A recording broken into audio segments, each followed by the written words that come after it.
Hello, this is episode 13 and it's Differentiate Your Squarespace Designs Part 4.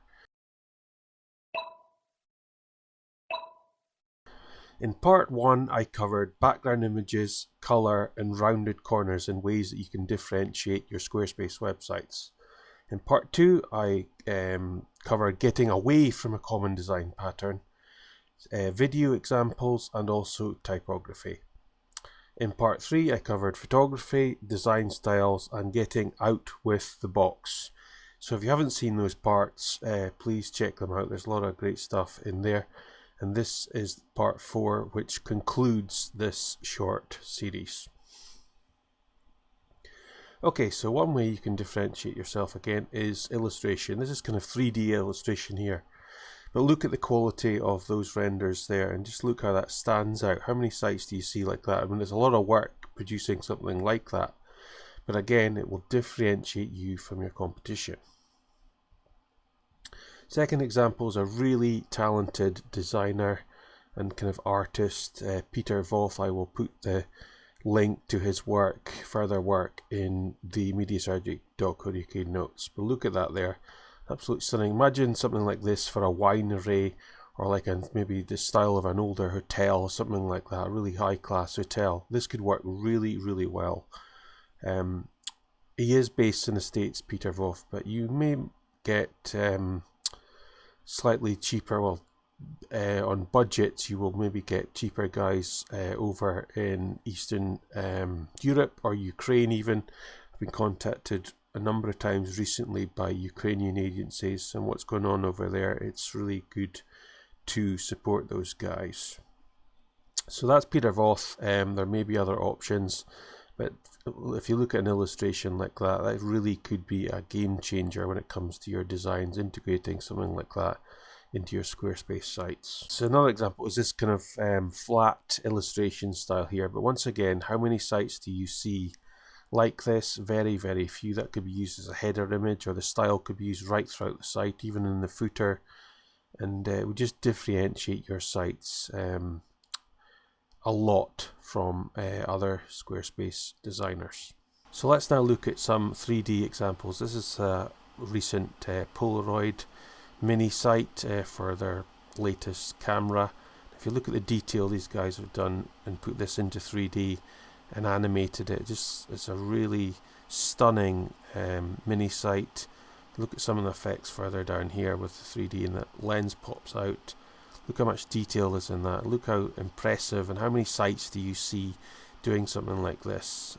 So for the right client, and sure, there is a learning curve to this stuff, but look at some of the examples here of what you can do, what's possible in the browser by using something like 3GS. If you've written some CSS, you'd actually be surprisingly okay, there is a learning curve to this kind of stuff, but it's certainly possible, and just with a bit of time and effort you can learn a lot of this stuff quite easily actually.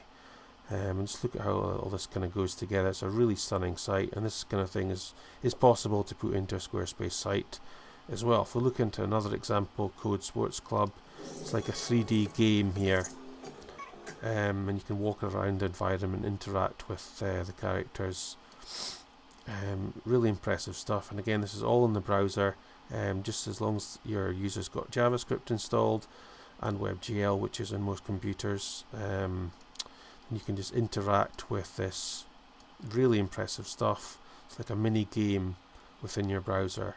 And again, this is done in 3GS, and I will put the link in the notes on mediasurgery.co.uk. And look how cool this is. It's a tennis court, and it's really, really impressive, this stuff. So again, it's a possibility for you to put into your Squarespace sites.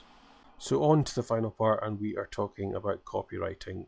If you look at this design here, not only looks good, which is not really what I'm trying to get across here, but look at the words here.